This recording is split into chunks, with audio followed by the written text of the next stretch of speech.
If you like this video, please give it a thumbs up and hit the subscribe button as well as the bell to be notified of future videos. Thank you. Hello, Internet. I can tell you, I'm excited again. And I know I say that all the time. So I'll keep on saying I'm excited, but I will stop telling you people I am excited. Something like that. But I'm excited today because last week it came to me, or a week before, I thought to myself, what is the legacy? What's the legacy of legacy? What are we trying to do here? And I realized to myself, it seems like it has changed a bit. It seems like we are now creating a legacy. In other words, people are coming to this show to see what actually happened to their granddads, to their fathers, soon, I suppose, grand-granddad, things like that. So I thought to myself, in a few years from now, let's say 10 years from now, the youngest serving guy at the SADF would probably be about 65 years old, probably more. And the older generation might not even be with us. Therefore, we need to understand the culture of the SADF. I need to understand and to bring to you, how did these people think? What is the truth? Was it an apartheid type of organization who just hated black people? Or were these deeply committed Christian men and women who were just fighting a war against communism? Which of the two was it? Or was it in between? And therefore I thought, let me call General Bornman, the former Special Forces Brigade head, whose episodes went over very well, a man I really respect. And I got him and I said to him, sir, would it be possible for you to say a few words about the culture in the SADF? Ever since you've been there for decades and you know most of the people anyway, and what's more, they know you, and they speak very well of you. So thank you, General. I'm really grateful for you. Thank you for your time. Once again, can you please tell us what was the culture of the SADF like, and did it change since you were a young man and up to the time when you were a general officer? Yes, thank you very much again. It's an honor and a privilege to speak to you again. We're in constant communication. And I feel humble amongst people like Jock Harris, my friend, to reappear here.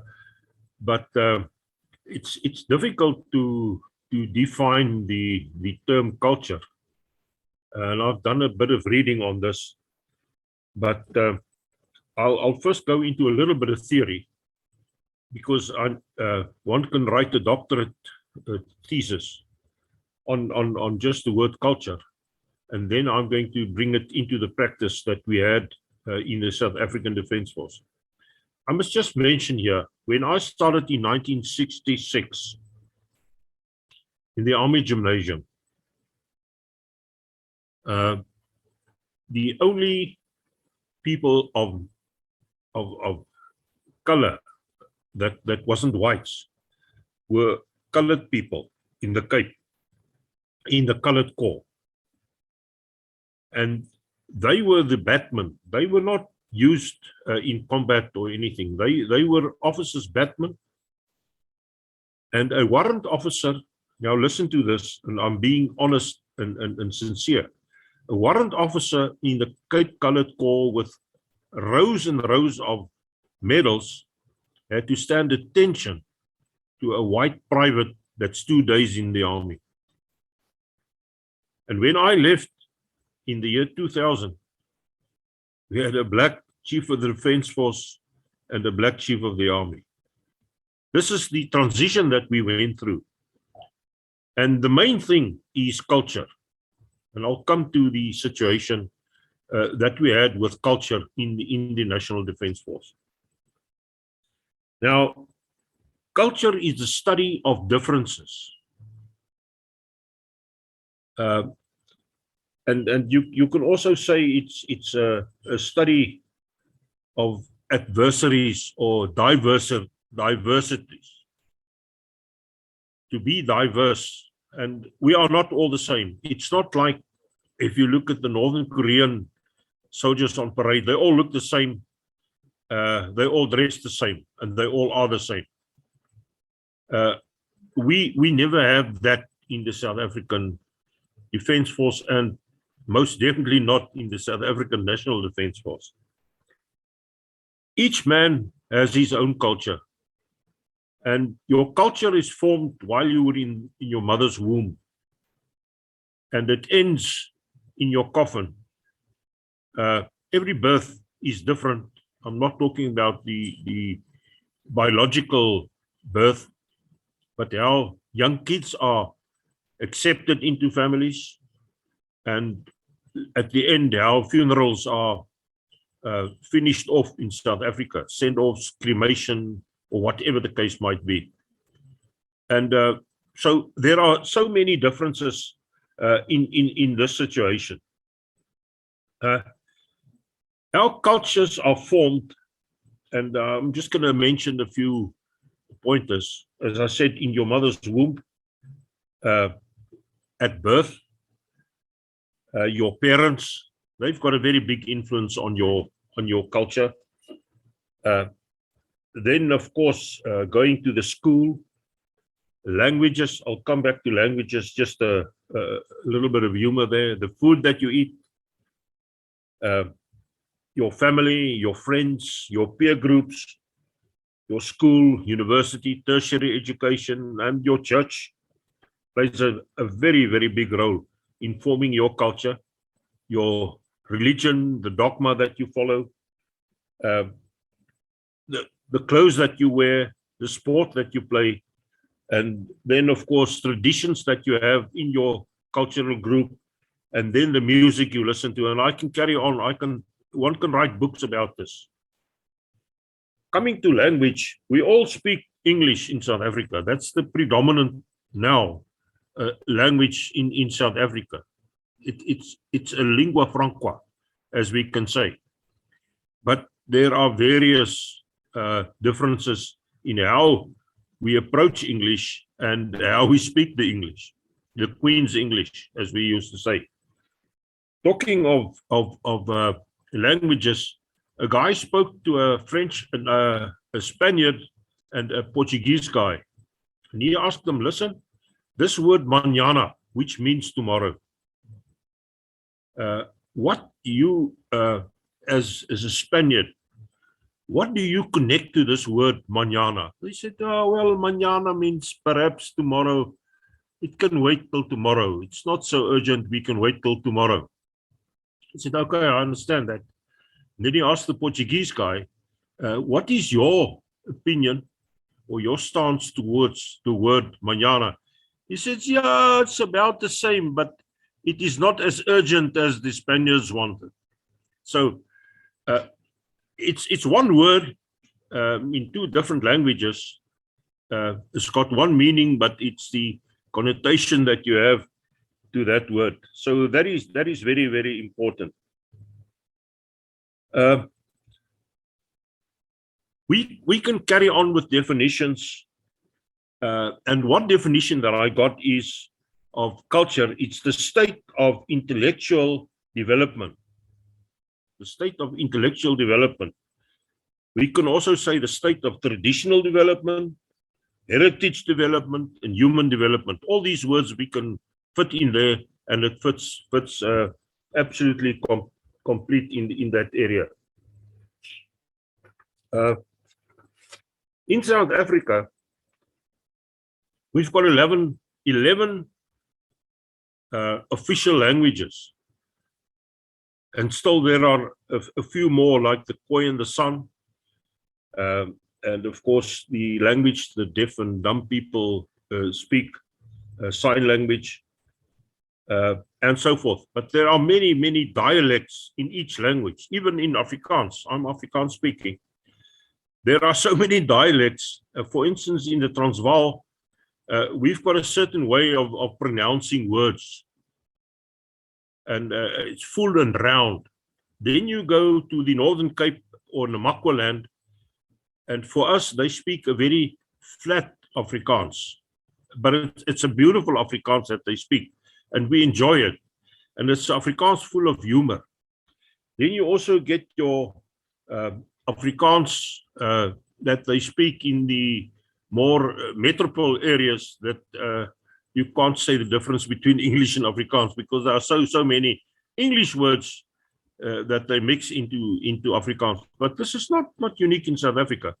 If you listen to the Dutch people and even the German people in normal conversations, it is the same. English words are there. And the same with our black people. Constantly you hear them, they speak their black language, and then there's English words in between. Whether we like it or not, it is unfortunately true. Apart from the languages, we've got so many different ethnic groups, mainly whites, black people, or the Bantu, whatever you want to call them. Then we've got a number of Indian people coming from India, even Chinese people that are born here that can speak Afrikaans, because they were imported into South Africa after the First World War to work in the mines. And then obviously we have our colored people. Now our colored people also speaks an Afrikaans, which is so rich and also very full of humor. And it is nice to listen to this. But English is our lingua franca that we have. Talking of lingua franca, in the days after the First World War, when our mining industries started, especially the gold mines and the diamond mines as well, but predominantly the gold mines,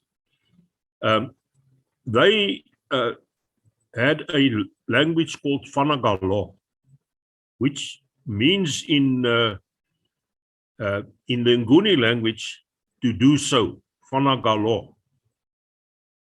This language is even spoken in Zaire, because those people worked on our mines in Zambia, Zimbabwe, and Malawi, and all these countries. They send their people to come and work here. I remember in Angola, and Eddie Viljoen, my good friend, his nickname amongst the 3rd Battalion troops were Fanagalo, because he spoke Fanagalo. He was a mine captain in the mines, and he spoke Fanagalo to them, and a lot of them understood him, and he got the nickname of Fanagalo, and of course his Big Daddy. That was their pet name, because they really loved the guy. So we make plans to understand each other and to communicate. One thing of our culture in South Africa that I feel we must nourish is to respect. I found this out in the Wambuland while I was at the 5-4 Battalion and afterwards operating mostly in Angola, that the Wambu people, we were not, when we went into the border war, not the first time that we went and ruffled their feathers. In the beginning of the century, there was also a lot of problems before the First World War, that they went into Ovambo and they abducted and later killed their chief, Mandume. And through discussing things with them, they showed me where Mandume's grave was. It was just in Angola, just north of the cut line. And every time I went past there, I stopped and we went to the grave, and I took some felt flowers and I put it on the grave. And I said, well, we must just pay homage to this man. And the Wambo people like this, because I knew their heritage, I knew their leader. And there's a book written by Louis Bornman, an excellent writer. And it's called The Rebel Spoor, op die rebelse spoor, on the rebel track, if I can translate it directly into English, who explains this whole thing of Mandume and how actually by the colonial forces, the Ovambo people were mistreated. Because I'm coming now more to the military side of culture. I'm an Afrikaner. I've got my Afrikaans culture. And I grew up in an Afrikaans school, but when I went to the Army Gymnasium, there were English-speaking guys, also in the same bungalow. And I must be honest, especially in my primary school days, our neighboring school was an English primary school, and there was also always a lot of rivalry, fighting, and actually we thought it was the Boer War all over again. And in the Army Gymnasium, we realized, maar hierdie Engelsmanne is nie so sleg nie, man. Hulle dink soos ek, hulle voel soos ek. Hy praat net 'n beter Engels as ek. That's the only difference. En ek leer hom Afrikaans praat. And how many of these guys, I think Brian Adams yesterday told you that in the army, he learned Afrikaans. So we learn from each other, and we go to the border together with us. And even more with black troops. I grew up on a mine. My father was a mine captain and a mine manager. And I was subjected to people that worked for him. Because after work, they normally came to the house, they helped in the garden, and they got a decent meal. I don't think in the compounds they got very good food. And obviously we talked to them. And the one guy, old Philip, he taught my two younger brothers, I was a little bit older, how to play cricket because he was a cricket player. I'm coming back to sport just now in South Africa and our culture in sport. But I was subjected to these people, and I never had any problem with any black troop, if I can call it that way. In the military, we had to invent a military culture. When a guy comes and says, this is my culture, I want to practice my culture this and that way. Fine, do that and respect that. But remember, we've got a military culture. And our military culture is based on a few pillars. The first one is respect for another person. The second one, even stronger as the respect, is discipline. One must have discipline. And we all have discipline in schools, in our homes, with our parents. In all working conditions, there is discipline. Then, no discrimination. I don't want to shower with this guy. I don't want to work with this guy, because we have to fight in a team. Then secondly, no racism. Racism, okay, racism is a double-edged sword. It can be used against you, or you can try and combat it. That is the main thing. And normally, and I'm talking freely now, people use the race card from both sides. I'm not talking about from black to white and white to black. They use the race card. And this is very dangerous and very difficult to curb. But the first thing that you must do is respect the guy. Try and learn his language. And I felt through my life being able to speak Zulu before I went to school. If you start speaking to a guy in his own language, immediately you've got a friend. Or if you can't speak that language, just learn how they greet in their language. I remember one day with President Mandela, he invited all the commanders to his home here in Pretoria, because it was just after General Maylan left the Defence Force. And he wanted to talk to all the commanders. And not like our previous politicians, come in, morning, sit down. He said, good morning, and he started greeting every guy with his hands. He greeted everyone. And when he got to me, I greeted him the way one should greet a Xhosa king. I said to him, Bayete. I used the word Bayete. And he turned around and he looked at me and he asked me in Xhosa, I could understand it with my Zulu language, where did you learn to speak Xhosa? And I said to him, I can't speak Xhosa like you, but I speak Zulu and I respect you. And that's why I said Bayete. And he came back and he shook my hand again.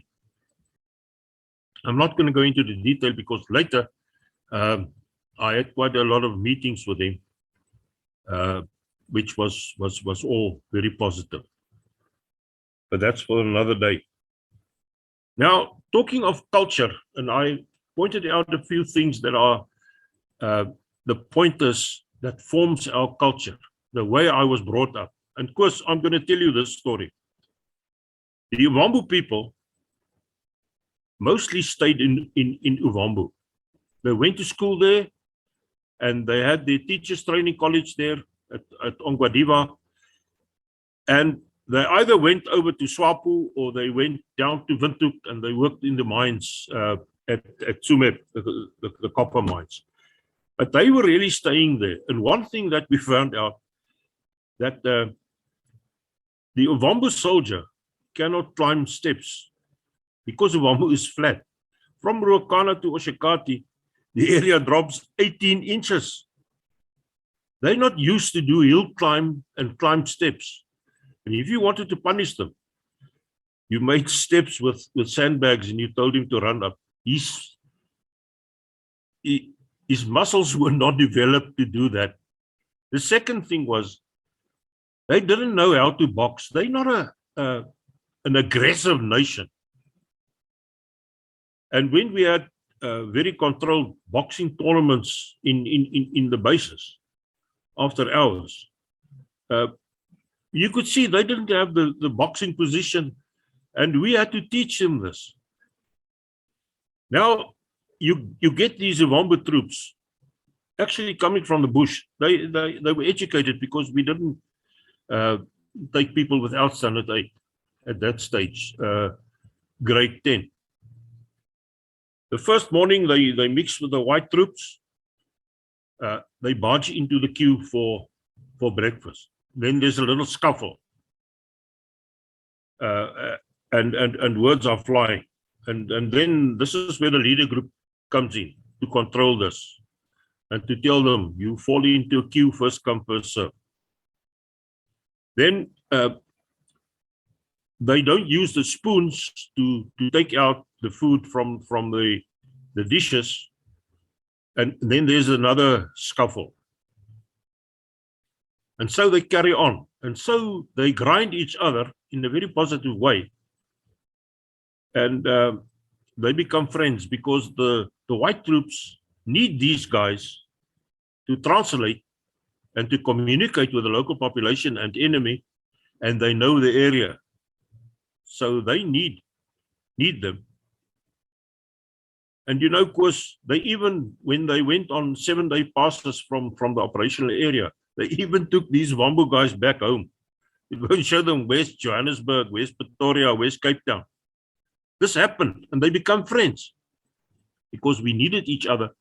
And we left our white culture a little bit in the background, and he left his culture, Uvambu culture, a little bit in the background, and we adopted the military culture. That was the military culture that we adopted. And there were very little problems, much less problems than we had after 94, when MK and the APLA and all these the Transkei and Venda people were bound into the National Defence Force. We had very, very, very little trouble with that because we were in an operational area operating. It wasn't a peacetime situation. So we must connect to a military culture. I've seen with us, and you're an ex-policeman, the army culture and the police culture are two different cultures. And I wondered why. And the main reason is a policeman must do policing, an army must do his army work. And I've seen in the police headquarters, now us army guys, tea time is a very important time for us. And we all stand, have a sandwich, have a cup of tea or coffee, whatever the case might be. But in the police, in the headquarters where, when it was tea time, normally 10:10 in the morning, they sat down at the table. And there was normally one older policeman who stirred the teapot for the tea to brew properly. And then they sat down and they had a nice discussion there. We were standing and the police were sitting. It's small cultural things, but it's a different in culture. Even in the Defence Force, our culture and the culture of the Air Force, totally different. The Air Force has got a certain way. And then we come to the Navy, which is a different kind. Very British, but very correct. Luckily, at the military academy, we learned all these various differences. And in our further careers, we understood and we knew the guys, so it wasn't a problem. But each service of arm of the service had also a different culture. So it's multi cultures that we've got to gel into one and to get them ready. Even in the army, the artillery has got their own culture and traditions. The infantry has got it. The engineers has got their own culture. And this comes from the type of work that they do, the type of objectives that they've got to achieve, and the proud that is there within every group that they've got to do this. This weekend we saw the inauguration of our new Zulu king, Sizulu Zwelithini. And you know, they're a proud nation, and I'm so glad. There was a lot of shenanigans before the time, but it's pulled through and he was inaugurated. And that's the Zulu tradition. And if we respect that, we can carry on in South Africa. And if they respect my Afrikaans culture, my religion, we can carry on in South Africa. And the Defence Force course played a major role in combining the various cultures for us to stand together and to form one nation. People don't, well, in the right wing of every group, they don't want this. But we live in this country. We've been here for a few decades and ages. So this is really groundbreaking work that was done. An interesting thing, a little bit off tradition. Last week, 10 days ago, there was a ban on the movement of cattle due to foot and mouth disease. A total ban, but for traditional functions, they could move cattle. Obviously, they had to get authority by the police to move around, to move cattle around for traditional things. And this is fine. You know, in South Africa, if we talk about traditions, there are 8 traditional leaders that are recognized as kings, and they have kingdoms in South Africa. I've spoken now about the Zulu king, but there's also the Sotho kings and various other kings. I'm not going to go into that detail. The problem from a white perspective is that we don't know the traditions and the culture of our black people. And it's so easy that you can step into a big problem if you don't know this. You don't have to follow, but just respect it.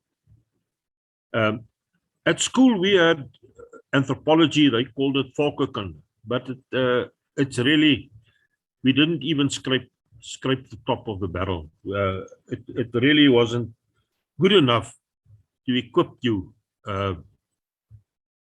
for life. And one had to learn lessons the hard way. And I think this is rather important, and perhaps a subject that at universities and tertiary institutions that everybody's got to, even if it's just a 2-month subject, and we must learn each other's culture, and we must understand the this situation. If I look at problems at universities that they have with hostels, there were some nasty incidences in the beginning of this year at Stellenbosch University. And this is where the Army and the National Defence Force set the example as to bind these cultures together with a military culture. And this is really what we've got to do. Of course, I'm proud to say today that in my time in the Defence Force, and if you listen to Jock Harris and to Brian and even all the other guys who were troops in the operational area, it is very, very important that we understand and respect. In closing, there are certain things in the Afrikaans tradition that I don't like. And the first one is when it comes to food and we're eating tripe, or as they call it in South Africa, offal. It's the stomach, the lungs, and all the other parts of especially sheep. I don't eat it. And it's a cultural thing in South Africa. If you don't eat offal, when you come to people, then you sort of, you must rather go and leave. But everyone in his own field has got his own traditions, his own beliefs, and things that he can believe in and that he nourishes. And this is where your program of Legacy Conversation comes in. To see what it was, what was the situation, how it was done, and what we did. It was really apartheid had certain roles to play, but the Defence Force was the place where the apartheid barriers were broken down. When I left the Defence Force just before the year 2000, there were more black and colored troops than white troops. And even in, let's say in the mid-80s, it was the same.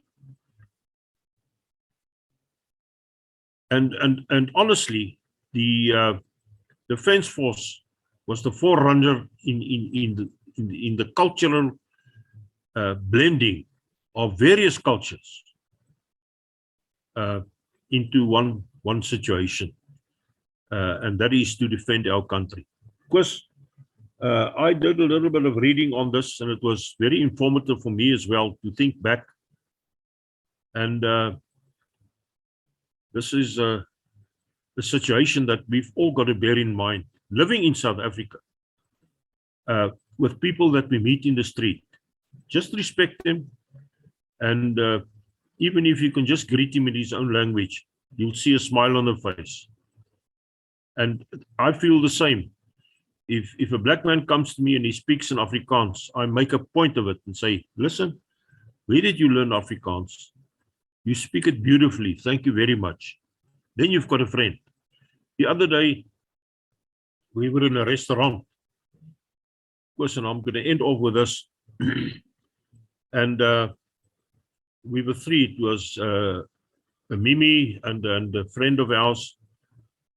And when the food came, we had a white waiter, and then a black waiter came and he brought the chips, the additional chips that we ordered.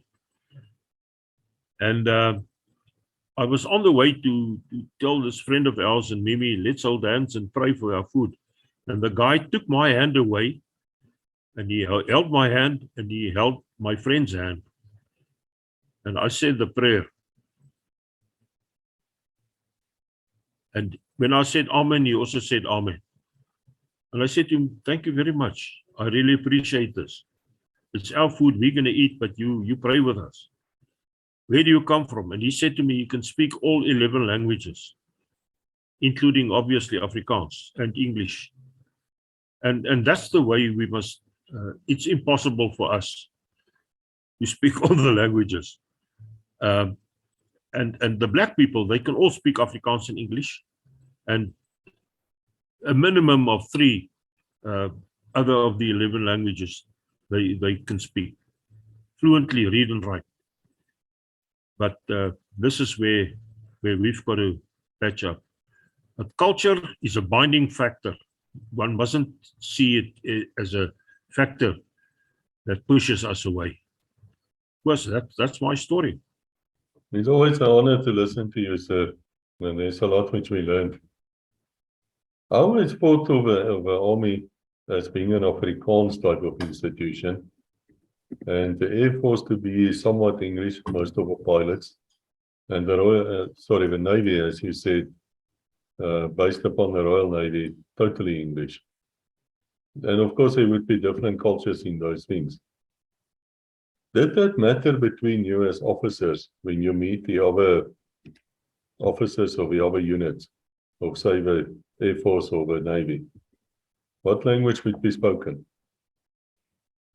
Was in the Army or in the Defense Force, there was a policy of 1 month in English and the alternative month Afrikaans. That's for parade work and communication, letters, telexes, and faxes, and all these things that had to stay in that language. Now, I know of a few friends that pendered all their stuff till it's an Afrikaans month, and then they write all their letters and correspondence. They do it in the other way.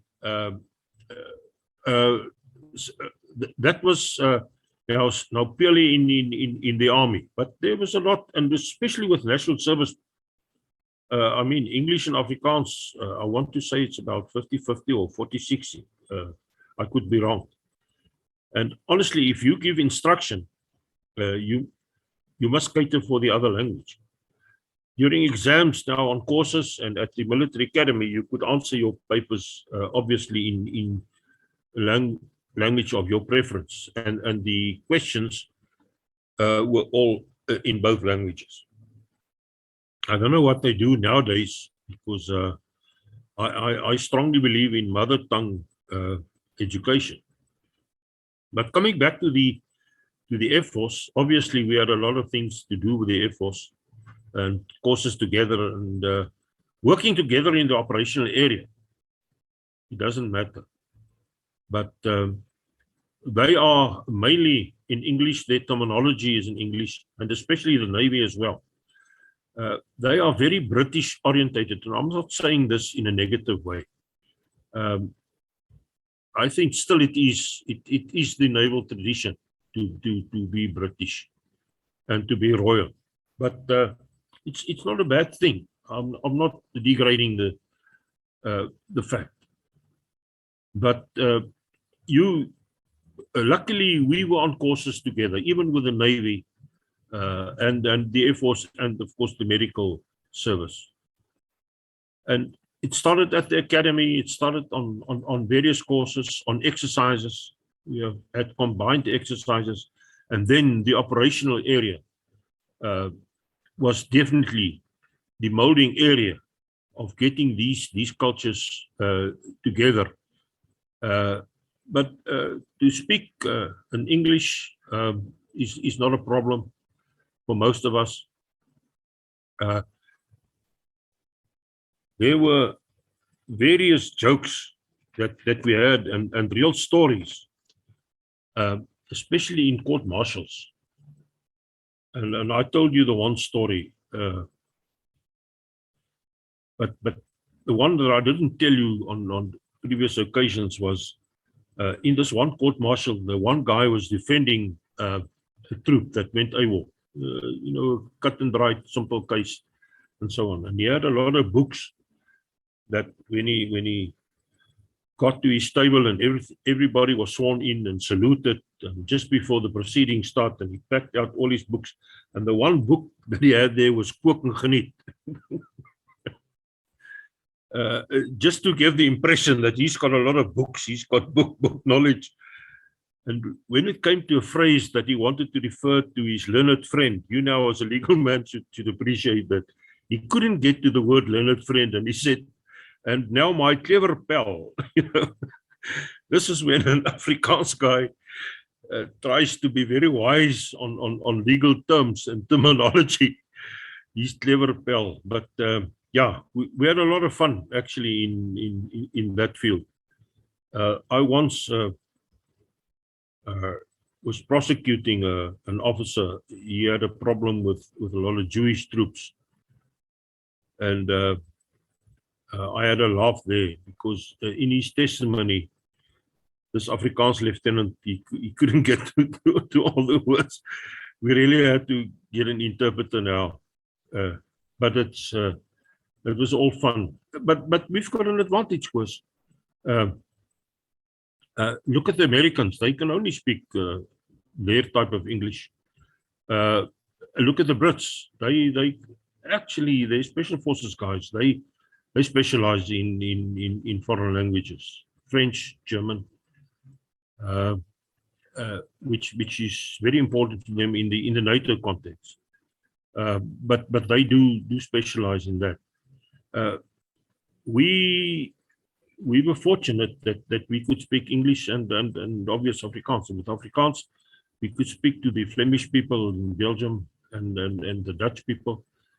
And German wasn't that difficult for us to learn and to observe.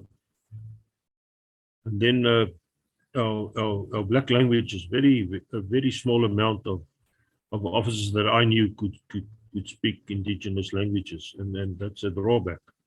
That's absolutely a drawback. I have to ask you something. Were all the units in the South African Defence Force, were they white?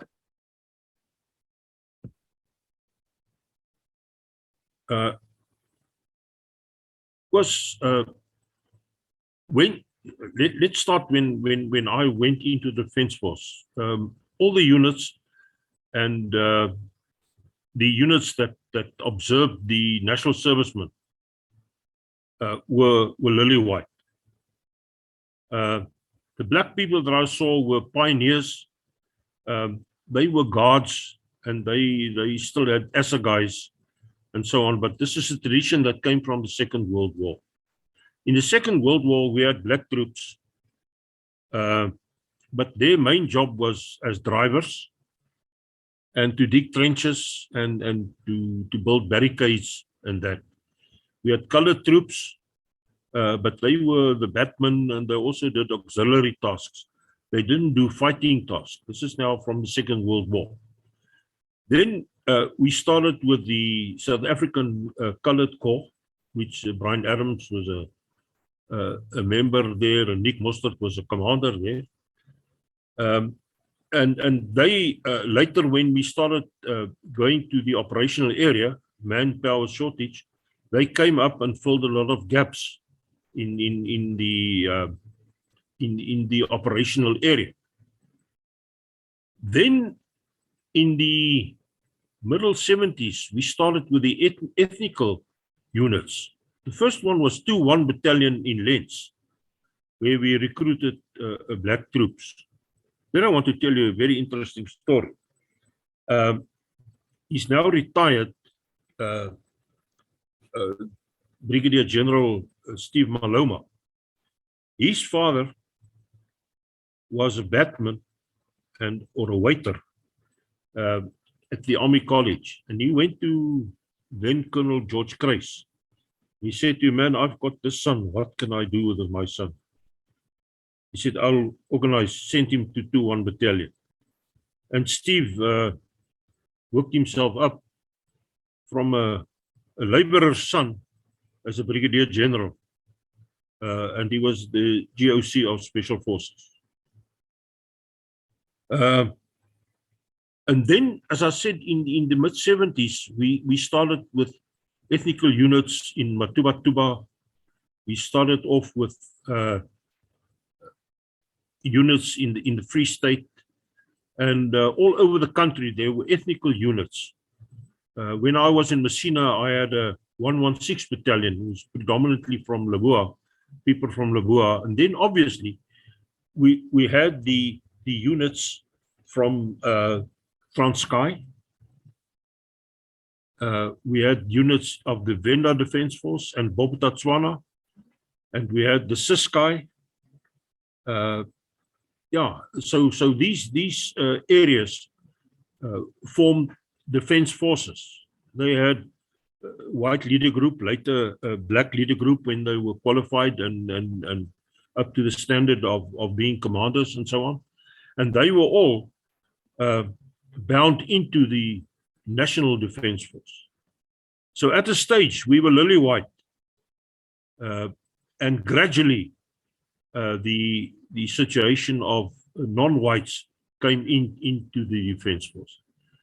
As I said, I started off with a warrant officer, colored warrant officer, to stand to attention when he spoke to me as a private with 2 days service. And I ended off with a black person as chief of the National Defence Force and as a chief of the army. This is the transition that we went through in my military career. I've been speaking to a lot of people here, sir, and I'm sure you know some of the names I will mention is Ivan Rooyen, RSM. Very well. He was a sergeant major under my command. Yeah, wonderful fellow that. And of course, Colonel Brian Adams of 3-1. Now, both of them said during their talks at various times, they would have like a special day at the units. These were so-called black units with a white leadership element. And on this special day of theirs, they had braais, barbecues. Would you say that the braai was the one thing which all the cultures could admire? Of course, yes. You know, that's a South African thing. And if I talk of South African culture, we like pap and vleis. We like braai. Whether you Venda or whether you Swazi or whatever you are, you like a braai. Whether you Xhosa or what, it's a South African thing. We like braai. And yes, we had that. And then sports. Predominantly, the black people like to play soccer. And the white people are mad about rugby. But now, if I look at the star players in our Springbok team, now some people will lynch me for this. Without them, we wouldn't have won the All Blacks. If you take our wing, Makazole and Pimpi, and you take Lakanyo Am, they world-class players. Cricket is a different story. You know, the settlers came and they taught the Xhosa people in the Eastern Cape to play cricket. I mean, this is where Kaya Ntini comes from. Rabada obviously is now a guy here from Soweto. World class, absolutely world class. If you look at this, the honorary boards in Lords, you get Alan Donald's name, Kaya Ntini, Rabada, all these people, you get them there as bowlers of note.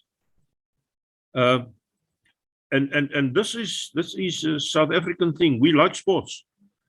There are white people in the soccer fraternity at school and university and so on, but not too many in the professional level. Rugby, I've just explained it. Cricket is also really a good mixture. And don't tell me that Lakanyo Am and Makazole Mpimpi is a quota player. Quota players is nonsense. They play. These guys are not quota players. They are there in their position, and they make me proud if they score tries, and I shout, "Good show!" That's it. Unfortunately, people will lynch me for this, but I don't care. This is our future. Of course, if we had, and I'm very open and frank now, if we had a lily white Springbok team, I'm telling you, we would have still been not playing in the big leagues.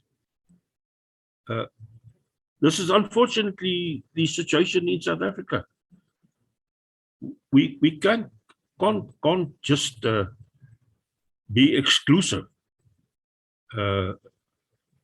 These guys are there on merit. It's not quota players. Now, you know, sir, that in the sit-rep, we open with a prayer these days. Yes. And I got my friend Andre Willifier to do so, and he mentioned something about, now twice in a row, and forgive me my ignorance, I'm here in my own world in Switzerland, so I don't follow rugby. But he did mention in one prayer about 2 weeks ago that the Springboks won. And in his second prayer, he said they lost. Now I have to ask you, sir, what happened in the meantime? Have we actually now won against New Zealand? The first one we won with a good margin. The second one we lost. But of course, to lose against New Zealand is not a crime. They like us. We are fanatics about rugby, and the whole country stood behind them. Yeah, on the day, and rugby is and I'm speaking now of a guy who played 14 seasons after school, first league rugby. Rugby is a difficult game. The one day everything happens, and the other day nothing happens. You can't predict these things. I've got my reservations why. In the front row, I think it was the wrong choices. As a couch potato, I can say this. I mean, the coaches and the selectors, they sit there every day with the guys. They've got their reasons. And remember, the same with the opponents. They don't sit on their laurels, and they were a team that lost 5 times in succession. You know, and it's also they're proud. That's at stake. You must. It's a difficult thing, but we're playing the Australians now next Saturday. They lost against the Argentinians, and it's also like a wounded lion. At Test rugby, you can't go in and think it's going to be a run over or a small thing. You can't do that. I want to tell you a thing about rugby. I was my first tour at Donitron Combat School. I was a major and I played rugby. And Amazon in Northern Cape, manganese and iron ore mines. There was a Colonel Jumbo Harris, and he was a keen rugby man, and he got all his guys to come and play there. They had a very, very, very good team. And one day they phoned, but they didn't phone the Defence Force rugby in Kimberley. We had a good team at that stage. And he phoned the unit, one maintenance unit. And he said, isn't there a little team that can come and play here against our guys? It was a practice. It wasn't a real game. And they lost 104-0 against Amazon. And the next morning, General Malang was then chief of the army. He phoned the commander of the combat school, who had nothing to do with this. He didn't even know about this. And he said to him, and he started rowing with then Colonel Koos van Heerden, why did you lose? It's a disgrace. And that morning in the news, it was a Defence Force team played against Amazon, and they lost this world record. It was a world record then. And you know, the telephone got very hot, and just before the end of the conversation, Colonel van Heerden said to him, but you know, General, I want to tell you, at least we won the toss before the game. And Malang said to him, jy moet nie met my grappies maak nie. Yeah, no, it's a serious thing. But rugby is a game that you can't predict. But you know, sir, you have an advantage over us who were not officers. and especially not senior officers. And I often wondered about you people when you're standing there on the podium and we come marching past and we give a general salute. What do you actually see, sir? Do you see men? Do you see color? Or do you just see army brown or, in my case, police blue? No, you see men, you see soldiers. You see them prepared, you see them ready. And you feel proud. You know, because I didn't in my speech tell you, when I went to Messina, that was the most diverse unit in 116 Battalion. There were guys from Zimbabwe, from Venda, from Labua, from all over, and speaking all the languages that you could get there. But there we started this thing of a military culture, and then we united in sport. We had our sports days, but we united in sports. And that is the main thing. Sport plays a excellent role and a binding factor. We had a lot of boxing tournaments there, some good boxers. And in the community, you know, there's always a few boxers that had provincial colors, and they were the trainers, white guys that came to the army, and they trained the guys. All the sports, swimming not so good, and golf no. Well, I can't play golf, but all the other sports, of course, athletics. One year, we sent a team up for the Comrades Marathon, about 20 guys from our unit. And the commander is Anton Kurtzing. He died a few years ago. When he switched on his television, he saw his one troop running right in front. And he phoned me, he said, "Switch on the television, he's winning."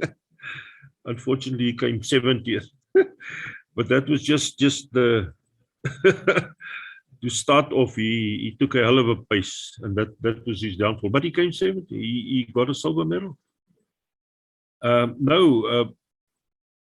Sports is important, and the binding factor is absolutely necessary. Do you think that the discipline in the SADF and SANDF is the same? Of course, no. And I've been in both. And the main reason, I think, is politics. You know my stance on politicians and on politics. But it's coming together. It's coming together. And then there were a few nasty incidents that happened. I don't want to go into that right in the beginning.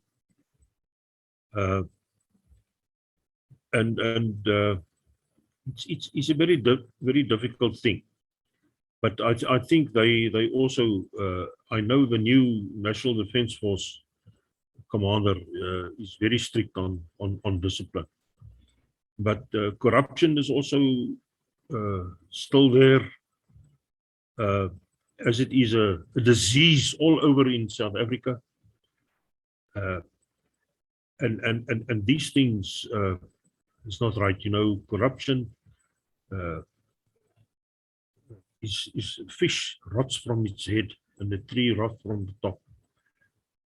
We must look at all these things. I'm talking now at the highest level of our country. But I want to tell you one thing that will fix the discipline will be if we're deployed operationally. The troops are deployed semi-operational on the borders, and this COVID situation, and then there's talks of deploying them to help curb crime, because crime is out of hand. Because I'm very open with the situation. Crime is getting out of hand, but you know, troops are not trained as policemen. We can assist and protect and prevent, But the elements of crime is the detection and then the investigation and these things. We're not trained in that. And our weapons are not made, and we are not trained in the way the police are trained in using their weapons.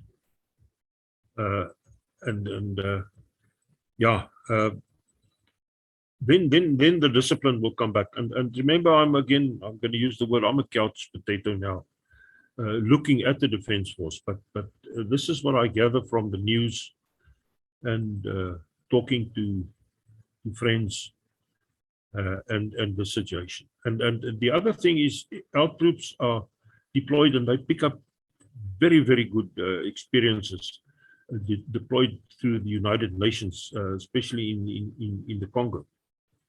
And things happen there. It's a very difficult situation, but the troops are doing well. But internally,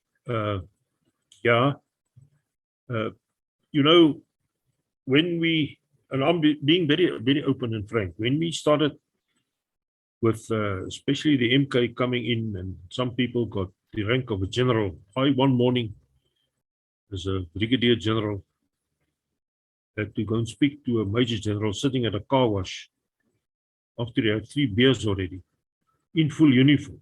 And I said to him, this is not on. Okay, the guy is not with us anymore. He left the Defence Force. But I mean, discipline is by setting an example. Another guy from Transkei, we had to wear our medals. These medals were like you put washing on a line. That was on his chest. He had 4 medals. And I said to him, listen, pal, come and see me afterwards. He was a brigadier general as well. And he ran away.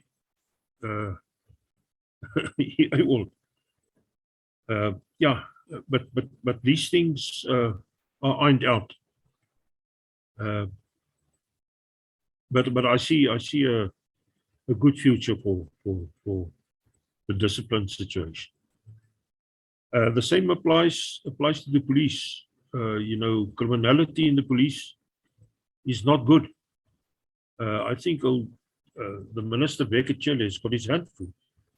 He's got his hand full with ill discipline in the police.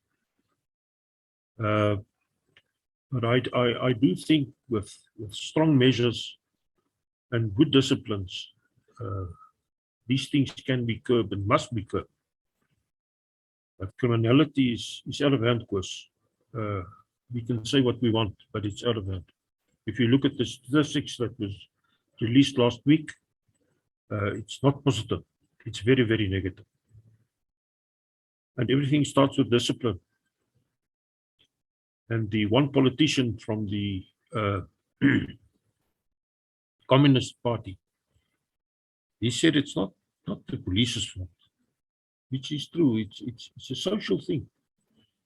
Discipline starts in our society. It's not only the soldier and the policeman, because they're in the forefront. They represent the state president when they operate in public. But our society is rotten. Our society is rotten, and liquor plays a major role. The common denominator is liquor and drugs.